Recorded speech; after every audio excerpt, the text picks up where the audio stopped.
শুধু অমানবিক নয়, গত 15 বছর যাবৎ 20 বছর যাবৎ এমন প্রতিষ্ঠান আছে যাদের এমপিওভুক্ত হয় না, দলীয় ভাবে এমপিওভুক্ত করা হয়েছে, শিক্ষা প্রতিষ্ঠানগুলোকে এমপিওভুক্ত করা হয় নাই। আমি শিক্ষক মন্ত্রী থাকা অবস্থায় আমার একটা মাদ্রাসা প্রতিষ্ঠা করেছিলাম। মাদ্রাসা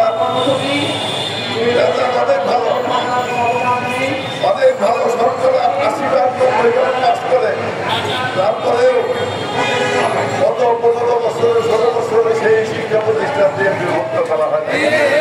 শিক্ষকরাও অমানবিক জীবনযাপন করতেছে।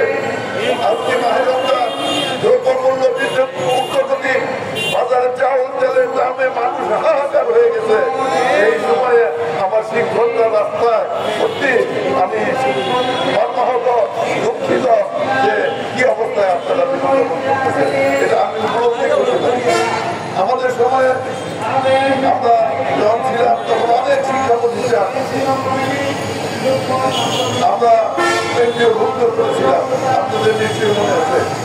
আমি আপনাদের এই দাবির সাথে একাত্মতা ঘোষণা করছি এবং সরকারের প্রধান উপদেষ্টাকে আমি অনুরোধ করব, বাংলাদেশের মানুষ আপনাকে শ্রদ্ধা করে, এই দেশের শিক্ষকরা শ্রদ্ধা করে, যদি সম্ভব হয় আপনি দ্রুত একটি কমিটি করে দিয়ে এই যে শিক্ষক আজকে নির্যাতিত নিপীড়িত হচ্ছে এদের একটি ব্যবস্থা করেন, এদের শিক্ষা প্রতিষ্ঠানগুলোকে এমপিওভুক্ত করার মধ্য দিয়ে শিক্ষকদের জীবনযাত্রাকে সামনের দিকে এগিয়ে নিয়ে যাবেন, এই আশাবাদ এবং সঙ্গে সঙ্গে আমি আপনাদেরকে বলতে চাই একটি গণতান্ত্রিক সরকার দরকার।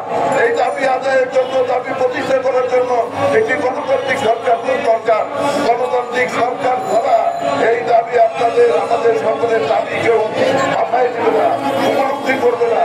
কাজে একটি গণতান্ত্রিক সরকার প্রতিষ্ঠা করার জন্য আপনারা ঐক্যবদ্ধ থাকবেন, যাতে যে আন্দোলনের মধ্য দিয়ে আজকে শহীদ শাসনকে উৎখাত করে আজকে এই সরকারের প্রতিষ্ঠিত হয়েছে, আজকে যাতে আমরা যে দাবির জন্য আন্দোলন এবং সংগ্রাম করেছি একটি গণতান্ত্রিক সরকার প্রতিষ্ঠা করে তার মাধ্যমে আপনাদের দাবি প্রতিষ্ঠা করতে পারি, সেই আশাবাদ ব্যক্ত করে আপনাদের সাহায্য এবং সহযোগিতা কামনা করে আমি সকলকে ধন্যবাদ দিয়ে আমি আমার বক্তব্য